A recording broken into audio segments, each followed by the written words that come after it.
kung sa Amuma Parenting Talk.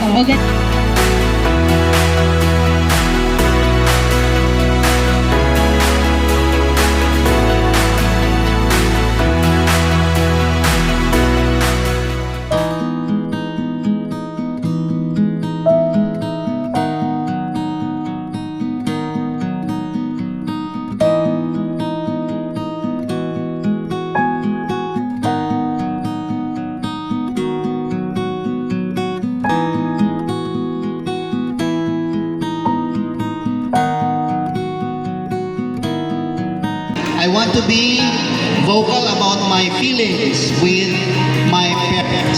So, na-learn ko nga the parents would like to become friends, no? Not only as boss in the house, in the home, but would like to become friends of yours. So you open up to your parents.